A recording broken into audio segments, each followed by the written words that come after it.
स्वस्ति श्री गणेशाय नमः।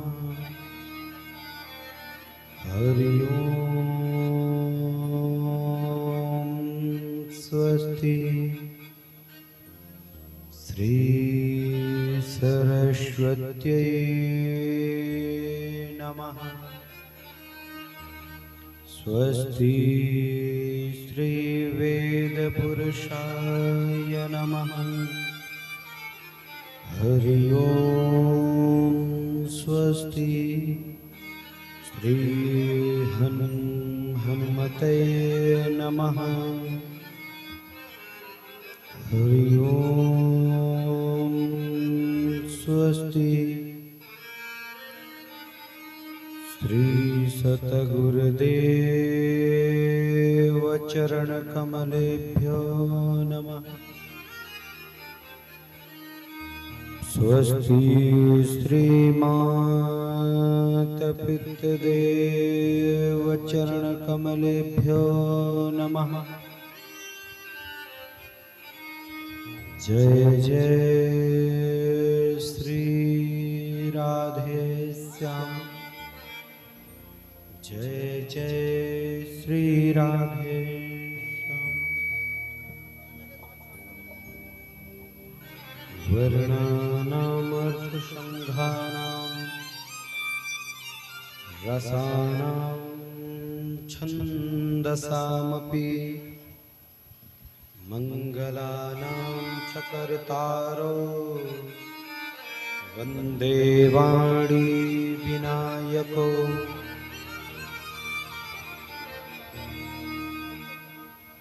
गुरुर्ब्रह्मा गुरुर्विष्णु गुरुर्देवो महेश्वरः। गुरुर्साक्षात् परब्रह्म तस्मै श्री गुरवे नमः। अखण्डमण्डलाकारं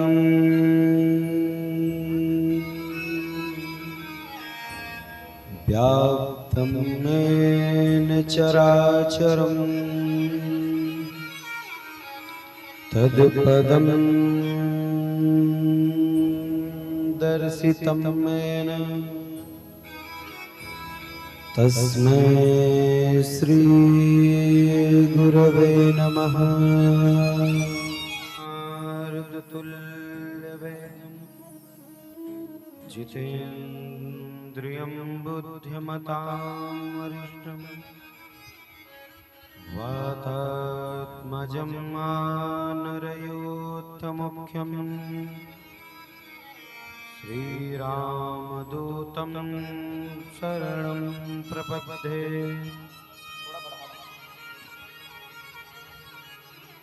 निश्चय प्रेम प्रतीत ते करें सन्मान। कहि के कारज सकल शुभ सिद्ध करें हनुमान। हे हनुमंत विराजियो कथा करहूँ इतिहास। तुम सेवक सुचि राम के मैं चरणन को दास। मैं चरणन को दास। राधा मेरी माँ तो है, पिता मेरे घनश्याम। इन दोनों के चरणों में मेरा कोटि कोटि प्रणाम। बोलो राधा रानी सरकार की जय। पवन सुत हनुमान की जय जय श्री राधे।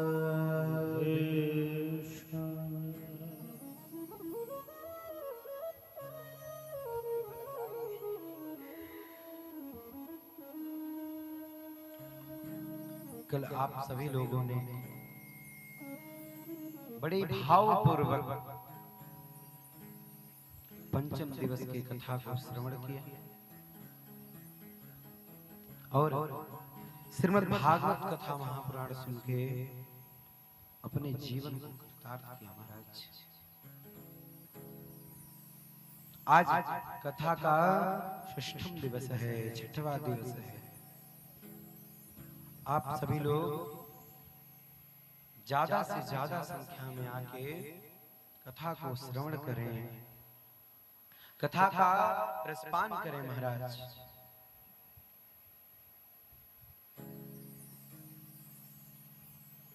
क्योंकि चौथे दिन की कथा को तो सभी ने श्रवण किया, लेकिन सभी लोग रुक्मणी विवाह नहीं श्रवण कर पाते महाराज। और आज क्या है? आज रुक्मणी मंगल है महाराज, रुक्मणी विवाह। भगवान परमात्मा का आज विवाह होगा।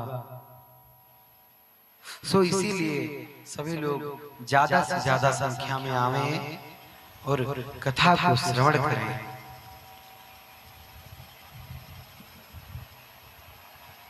परम मंगलमय परात्पर अखिलेश्वर अकारण करुणा वरुणालय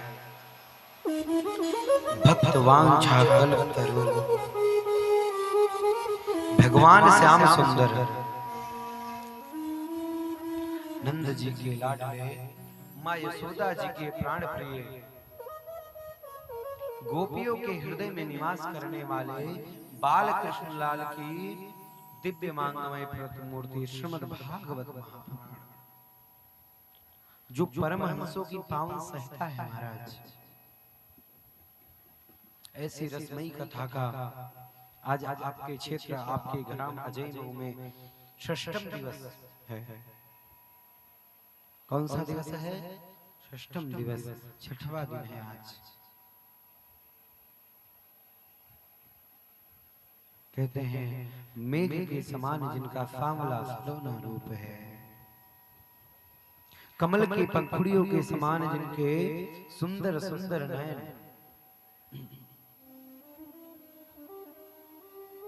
गुलाब के समान जिनके लाल लाल गाल हैं, ऐसे परमात्मा की कथा में अर्थात ऐसी परमात्मा की लीला में ब्रिज ब्रजेश्वरी, रास रासेश्वरी, महामाया भक्त स्वरूपा श्री राधा रानी जी की असीम कृपा समाई हुई है महाराज। तो आइए हम और आप श्री राधा रानी जी के चरणों में हाथ जोड़कर प्रणाम करते हैं।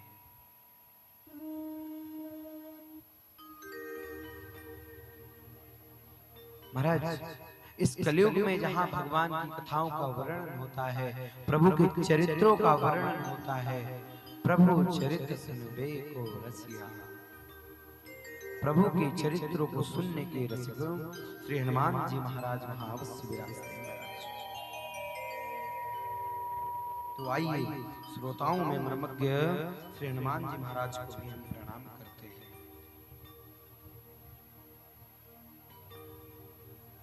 सिया राम मैं सब जग जानी, आप सभी के हृदय में निवास करने वाले चित्त स्वरूप उस परम ब्रह्म परमात्मा को भी हम प्रणाम करते हैं।